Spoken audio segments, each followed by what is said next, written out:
Donald Trump का नया social media post और उसमें ईरान की क़यादत के हवाले से तज़लीली मवाद भरा है उन्होंने। योर टेक ऑन दिस, एक तरफ से हम कह रहे हैं कि बातचीत शुरू हो जाएगी, दूसरी तरफ से वही गालम गलोच नुमा बयानात। जी देखिए, मेरे ख्याल से ये बिल्कुल एक फैंटेसी के तौर पे उन्होंने ट्वीट किया है सोशल मीडिया पोस्ट, क्योंकि रियलिटी है कि यूएस कंट्रोल नहीं करता स्ट्रेट ऑफ हॉर्मुज़, और ईरान दिखा चुका है बार बार कि एक छोटे से ड्रोन के साथ वो कॉमर्स और शिपिंग को डिस्टर्ब कर सकते हैं। तो मेरे ख्याल से ये एक नैरेटिव बिल्ड करना चाह रहे हैं प्रेसिडेंट ट्रंप, वो करना चाह रहे हैं काफ़ी टाइम से कि दिखाएं कि यूएस जीत रहा है। मेरे ख्याल से ये प्योर फैंटेसी है, उनको भी पता है, मेरे ख्याल से अमेरिका में ज़्यादातर लोगों को भी पता है, मगर वो अब मेरे ख्याल से एक वे आउट ढूंढ रहे हैं। उनकी अब स्ट्रैटेजी बन चुकी है कि किसी ना किसी तरह से बाहर निकले, इग्नोर करें ईरान को। तो मेरे ख्याल से ये जो ट्वीट है ये उसकी ही तौर पे एक एफर्ट है, मगर कोई ज़्यादा फ़र्क नहीं पड़ेगा, क्योंकि रियलिटी है कि यूएस के पास कैपेबिलिटी नहीं है और इस टाइम पे कि वो स्ट्रेट ऑफ हॉर्मुज़ कंट्रोल कर सके। बड़ी दिलचस्प आपने बात की, तो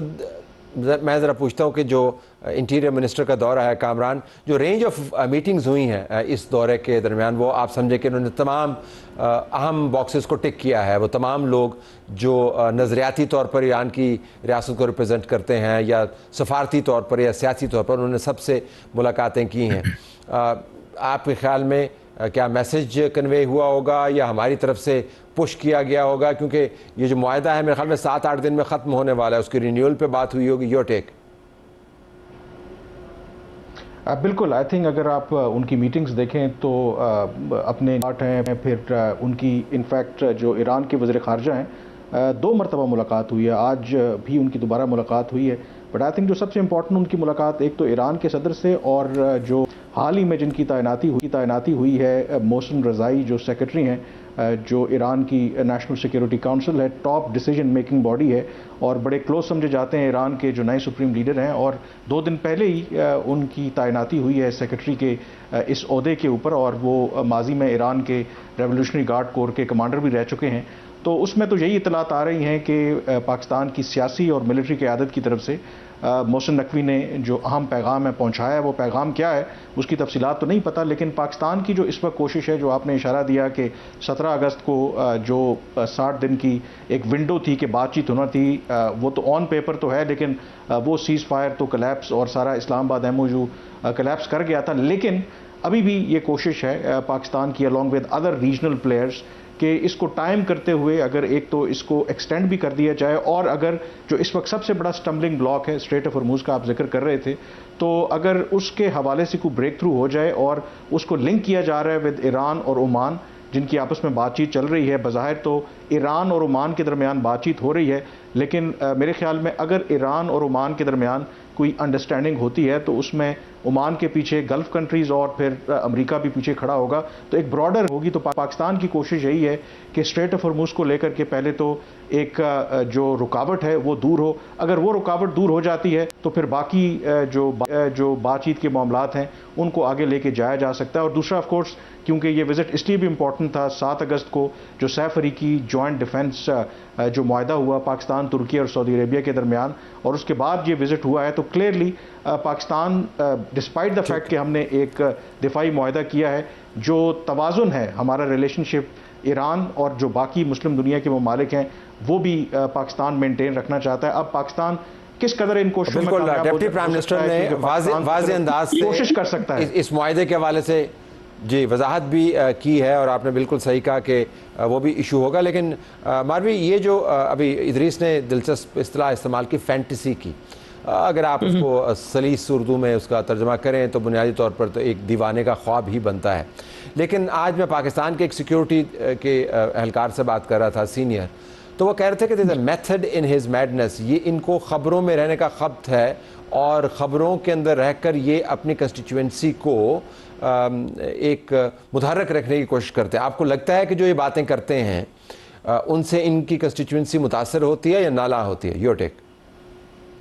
जी, थैंक यू, बहुत शुक्रिया तलत साहब। असल में ये दोनों चीज़ें ही दुरुस्त हैं, क्योंकि ट्रंप जो हैं वो बहुत अरसे, आज से नहीं, जब ये सदर नहीं थे तब से आपको यानी आपके सुनने वाले देखने वालों के लिए मज़ेदार बात होगी कि एक यहाँ पर मशहूर है जर्नलिस्टों में चीज़ के ये फ़लाँ ख़बर अगर लीक हुई है तो क्या ये जॉन मिलर की तरफ से या जॉन बैरन की तरफ से लीक हुई है। तो जॉन बैरन जो है, ये नाम ट्रंप इस्तेमाल किया करते थे, खुद फ़ोन करके खबरें लीक करते थे और कहते थे मैं जॉन बैरन बात कर रहा हूँ। तो अब यहाँ पर एक मजाक बन गया जर्नलिस्टों में कि जॉन बैरन ने तो नहीं लीक की, ये जो तैयारे की खबर लीक हुई है ये भी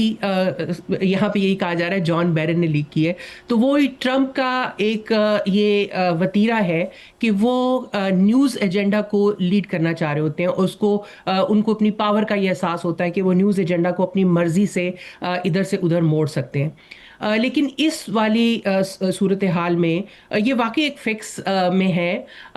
ये जाहिर है कि ये सबको बताना चाह रहे हैं कि टोटल कंट्रोल में। ओवर द वीकेंड भी इन्होंने जो स्टेटमेंट्स भी दी थी मीडिया से बात करते हुए भी, और ट्रूथ सोशल के ऊपर भी, इसमें इन्होंने कहा था टोटल कंट्रोल है स्ट्रेट ऑफ हॉर्मज़ पे। ये जो अटैक है इसका एक स्ट्रेटेजिक इम्प्लीकेशन ये भी हो सकती है कि हौसीज और ईरान भी शायद इस वक्त ये चाह रहे हों कि गल्फ ऑफ ओमान से अमेरिका का फोकस हटा के बाब अल मंदब पे या उसको डाइल्यूट किया जाए, क्योंकि अमेरिका के पास अब उतने वो रिसोर्सेज नहीं है, बहुत ही स्ट्रेन में है जो उनका पेंटागन है। तो और उसकी भी मुख्तलिफ खबरें पेंटागन के अपने ऑफिसर्स ने लीक की पिछले हफ्ते में। और पिछले 2 हफ्ते जो एक बहुत जोरदार खबर यहाँ पर गर्दिश करती रही वो ये थी कि शायद ट्रंप जो है वो ईरान के ऊपर न्यूक्लियर अटैक कर दें, क्योंकि अगर वो अपने आप को जी बिल्कुल, ये बल्कि जॉर्ज गैलोवे का तो ट्वीट भी मैंने इसके ऊपर देखा कि एक्सट्रीम एक्शन होगा, वो तो इम्प्लीकेशंस की बात कर रहे हैं। लेकिन अगर आप मुझे इजाजत दें, आपने जिक्र किया पेंटागन का प्रोग्राम उसने किया, आपने पेंटागन का जिक्र किया, तो इदरीस की चूंकि बीट है, ये जो स्टोरी है ट्रंप की जहाज़ों वाली, ये बड़ी हैरान कुन स्टोरी है। वो बता रहा है यानी अमेरिका का एक सदर है, वो महफूज तरीन सिक्योरिटी हसार के अंदर होता है, जब वो कंटेनर के अंदर घुस के दूसरे जहाज़ में जाने की खबरों वाली बात करता है, मतलब ये कितनी एम्बैरसिंग चीज़ है, या इसके अंदर भी कोई मेथड है, वो कोई पैगाम देना चाह रहा है? नहीं, मेरे ख्याल से कोई मेथड नहीं है, और आई थिंक ये ही बताता है कि जो थ्रेट है ईरान का, वो काफ़ी सालों से पब्लिकली कह रहे हैं कि हमारा एम है कि प्रेसिडेंट ट्रंप को असैसिनेट करें। वो जो थ्रेट है काफ़ी बढ़ चुका है, और US security sources, secret service, US military अब उस थ्रेट को काफ़ी हाई समझते हैं। तो मेरे ख्याल से ये एक ऑब्वियसली एक बहुत बड़ी स्टोरी है कि प्रेसिडेंट ट्रंप को फूड कार्ट में जाना पड़ा एक प्लेन से दूसरी तरह छुप के, मगर ये मेरे ख्याल से एक बड़े जो एक ट्रेंड दिखाता है ये है कि जो ईरान का जो थ्रेट है वो यूएस में फील हो रहा है। अगर यूएस प्रेसिडेंट, जो सबसे well protected most powerful person है यूनाइटेड स्टेट्स में और शायद दुनिया में, अगर उन पे इतना थ्रेट है तो फिर जो कौम यूएस की है उनके लिए क्या होगा। तो मेरे ख्याल से काफ़ी डीमोरलाइजिंग इफेक्ट हुआ है, काफ़ी एक हैरान कुन सिचुएशन है कि इतने वेल प्रोटेक्टेड होते हुए ही ईरान, जिनको 6 महीने से बॉम्ब कर रहे हैं यूएस मिलिट्री, वो फिर भी इतना एक थ्रेट पोज करते हैं। मेरे ख्याल से एक बहुत सिग्निफिकेंट मैसेज भेजता है, और ईरान के लिए आई थिंक काफ़ी पॉजिटिव होगा कि इतना इम्पैक्ट हो सकता है एक मुल्क पे जिसको सैंक्शन किया हुआ है कोई सदियों से, और फिर भी इतना इफेक्टिव हो सकते हैं। मेरे ख्याल से काफ़ी बड़ी स्टोरी, और वाशिंगटन में बिल्कुल सही बोला कि बहुत स्टोरी जैसे कि फायर कैच कर चुकी है, क्योंकि ये बहुत क्वेश्चंस रेज कर रही है कि अगर प्रेसिडेंट ट्रंप को नहीं प्रोटेक्ट कर सकते तो क्या होगा पूरे मुल्क का। और जिससे मेरा अगला सवाल कामरान आपके लिए जुड़ा हुआ है कि अगर ईरान ये समझता है कि अमेरिका के अंदर उसकी ख़बरों की हद तक, धमकी देने की हद तक पहुंच है, और अमेरिका तमाम तर धमकियों के बावजूद कुछ काम नहीं कर सकता, और साथ जो मिड टर्म्स हैं वो साथ लगे हुए हैं, तो ईरान के पास क्या इंसेंटिव है कि वो अगले 2 हफ्तों में, 1.5 हफ्तों में वाक़तन दोबारा से टेबल के ऊपर आए? ईरान के ऊपर तो कोई प्रेशर नहीं है इस वक्त।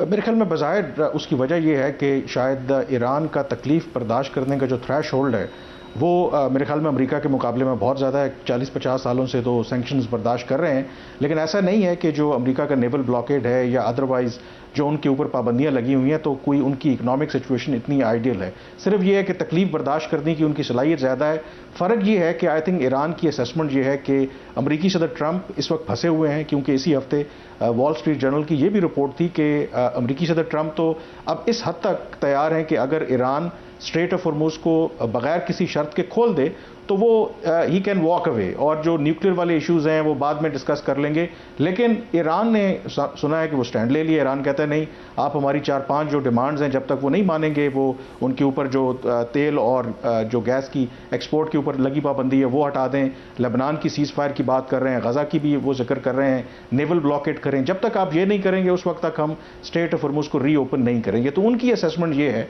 कि इस वक्त ईरान का ख्याल है कि उनके पास खेलने के लिए कार्ड ज़्यादा है। इनफैक्ट ये मोहसिन रज़ाई की एक लेटेस्ट इंटरव्यू है जिसमें वो ये कह रहे हैं कि वो ये स्ट्रेच करना चाहते हैं टिल अमरीकी सदर ट्रंप की ये जो टर्म है जो 2029 में ख़त्म होगी, तो उनके पास शायद इसको इसी तरीके से नो वॉर नो पीस वाली जो सिचुएशन है। लेकिन मेरा अपना ये ख्याल है कि शायद इतना ज़्यादा इसको स्ट्रेच करना, क्योंकि ऑलरेडी स्ट्रेट ऑफ हॉर्मुज़ की वजह से और बाबुल मंदब में भी जो अनसर्टनिटी है, अभी तक तो किसी हद तक चीज़ें मैनेज हो रही हैं, लेकिन प्रेडिक्शन यही है कि अगर 4-5 महीने में ये इसी तरह की सूरत हाल रहती है तो फिर दुनिया जो है वो ग्लोबल इकनॉमिक रिसेशन की तरफ जाएगी। शायद यही वजह है कि पाकिस्तान, बाकी जो रीजन के ममालिक हैं, वो जो वर्स्ट केस सिनेरियो है उससे इसको बचाना चाहते हैं। तो ईरान के लिए मेरे ख्याल में इंसेंटिव इसमें ये है कि अगर वो पोजीशन ऑफ स्ट्रेंथ से, अगर उनको लगता है कि अब वो एक पोजीशन पे आ गए हैं जहां पर वो बेहतर बारगेन कर सकते हैं, तो अगर उनको कोई डील मिलेगी तो I think they will go ahead with that. But at this point I think उनको ये लगता है कि जो करंट उनकी स्ट्रैटेजी है वो काफ़ी हद तक सक्सेसफुल है। अच्छा मारवी, आपने न्यूक्लियर का जिक्र किया और ये जो डोनाल्ड ट्रंप के हवाले से स्टोरी आई और मैंने इदरीस से पूछा तो उन्होंने कहा कि भी बहुत इसके ऊपर तो एम्बैरेसिंग सिचुएशन है। एक व्यू इसके ऊपर ये भी है कि न्यूक्लियर टाइप ऑफ स्ट्राइक की मैं बात कर रहा हूँ, उसको जस्टिफाई करने के लिए आपको ख़तरात को बढ़ा चढ़ा के बयान करना होता है। अगर अमेरिकी सिस्टम को आपने हिलाना है, अपनी कंस्टिट्यूंसी को आपने कन्विंस करना है कि भाई आपका सदर जो है वो तो अगर महफूज नहीं है और ये ख़तरा इतना बढ़ गया है तो हम इस ख़तरे को कहीं छोड़ नहीं सकते, इसको हमने मलिया मेट ही करना है। सो एक कंस्पिरेसी थ्योरी ये है कि बुनियादी तौर पर ऐसी खबरें जिसके अंदर ईरान का कद जो है हकीकत से कहीं बढ़ा चढ़ा के बयान किया गया हो, ख़तरात बढ़ा चढ़ा के बयान किए हों, वो बुनियादी तौर पर ग्राउंड बना रहे हैं किसी बड़े और हौलनाक एक्शन की। मैं आपकी बात से एग्री करती हूँ किसी हद तक तलत साहब, क्योंकि ट्रंप जो हैं, अगर आप उनका पूरा करियर देखें तो वो लोगों को ग्रूम कर रहे होते हैं। यानी कि जो कुछ उन्होंने करना होता है वो बहुत पहले से वो कहना शुरू कर देते हैं। लोग कहते हैं कि नहीं नहीं ये तो ऐसे ही कह रहे हैं, तो you know look who is talking is Trump, he is just Trump, he is just trumping around. लेकिन वो ट्रंपिंग अराउंड जो होती है वो राय आमा को ग्रूम कर रहे होते हैं। इसमें उनकी एक मजबूरी ये भी है कि नवंबर में यहाँ पे इलेक्शन आ रहे हैं और दिसंबर में इसराइल में इलेक्शन आ रहे हैं, और इन दोनों सदूर के ये सदर है वो वजीर आजम, उनकी मजबूरी ये है कि अगर इसराइल में तो मसला ये है कि अगर वहाँ पर वो इलेक्शन हार जाएंगे, जिसके बहुत इम्कानात हैं, तो वो सीधे जेल में जाएंगे, क्योंकि उनके खिलाफ जो केस बना हुआ है बदउनवानी का, रिश्वत सतानी का और जो भी है, वो बहुत ही स्ट्रांग है और बहुत ही इस वक्त एग्रेसिवली जारी है। तो जंग की वजह से उन्होंने उसको डिले किया हुआ था। अब अगर ये जंग खत्म हो जाती है, उनका तो इसके ऊपर दारोमदार है जिंदगी और मौत का। ट्रंप जो है वो बिल्कुल भी नहीं चाहेंगे कि वो लेम डक प्रेसिडेंट, उनकी ये लेगेसी उनको मंजूर नहीं, क्योंकि उनको अपनी लेगेसी पे बहुत ज्यादा इस वक्त फोकस्ड है। वो हर जगह पे ट्रंप स्टैचूज खड़े कर रहे हैं, ट्रंप का नाम से एयरपोर्ट की बात करें, एयरपोर्ट्स के कुछ एयरपोर्ट्स के नाम लिए के उसको ट्रंप एयरपोर्ट कर दिया जाए। तो इतना जो फोकस्ड हो अपनी लेगेसी के ऊपर, वो नहीं चाहेगा कि वो लेम डक प्रेसिडेंट बन जाए। नवंबर में उनको हर सूरत में जो है वो किसी ना किसी तरह से नवंबर तक उनको चाहिए कि उनकी मजबूरी है कि उनको चाहिए कि वो अपनी जीत का, एक फतह का एक इंप्रेशन बनाएं या बना के और धमाका तो और धमाकादार और धमाका खेज किस्म की फतह है, धमाकादार और धमाका खेज किस्म की फतह है। If I could bring in Idris at this point, Idris quickly अगर आप हमें बता पाएं, आपके ख्याल में ये तो नहीं हो सकता कि अमेरिका का सदर जो है अपनी सुबकी करवाता फिरे और अमेरिका का निज़ाम जो उसके पीछे खड़ा है, क्योंकि जब से बैरक ओबामा आया है तो ये तो अमेरिका के निज़ाम के अंदर जो सफ़ेद फार्म लोग हैं उन्होंने ये फैसला कर लिया कि हमने बैरक ओबामा टाइप के कम्बिनेशन को नहीं आने देना। तो जो डोनाल्ड ट्रंप की सुबकी है वो इस तमाम निज़ाम की और कंस्टिट्यूंसी की सुबकी है, तो क्या इम्कान है कि बुनियादी तौर पर माहौल बनाया जा रहा है कि ईरान का ख़तरा इतना बढ़ चुका है कि अब कुछ ना कुछ बड़ा करना होगा? नहीं, मेरे ख्याल से देखिए, मेरे ख्याल से जो सोर्सेस से बात की है पेंटागन में, ये जो आप न्यूक्लियर की बात कर रहे हैं, ये एक एक्चुअल रियल ऑप्शन नहीं है, क्योंकि देखिए जब न्यूक्लियर वेपन 2 दफ़ा यूज़ हो चुका है सेकेंड वर्ल्ड वॉर में जापान के खिलाफ, वो मोरल ब्रेक करने के लिए था। और अब ईरान का ये सिचुएशन है, जो मैंने सोर्सेस से बात की है, कि इनको ये नहीं लगता कि अगर कोई बड़ा ऑपरेशन किया कि उनका मोरल ब्रेक होगा। और न्यूक्लियर वेपन का ये सिचुएशन है कि ईरान के पास कोई ऐसा सेंट्रलाइज्ड पावर गवर्नमेंट, खमीनी के बेटे तो हैं मगर वो इंजर्ड हैं, एक ऐसी स्ट्राइक नहीं है जो उनको डिस्ट्रॉय कर देगा। तो मेरे ख्याल से बहुत ही अनलाइकली है। मेरे ख्याल से ऑपोजिट सिचुएशन होगी कि प्रेसिडेंट ट्रंप वाइंड डाउन करेंगे, इसके अलावा कि वो किसी ना किसी तरह कोई बड़ा ऑपरेशन करें। Okay, I have to leave it there. आप तीनों का बहुत शुक्रिया। फैसिनेटिंग लेकिन खौफनाक स्टोरीज हैं। ब्रेक के बाद वापस आएंगे तो सेनेटर मिशाल यूसुफजई तहरीक इंसाफ के हवाले से बात कर रही हूँ।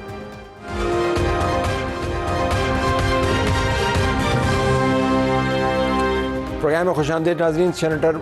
मिशाल यूसुफजई तहरीक इंसाफ को रिप्रेजेंट करते हुए हमारे पास मौजूद हैं। सेनेटर साहब, आपका बहुत शुक्रिया।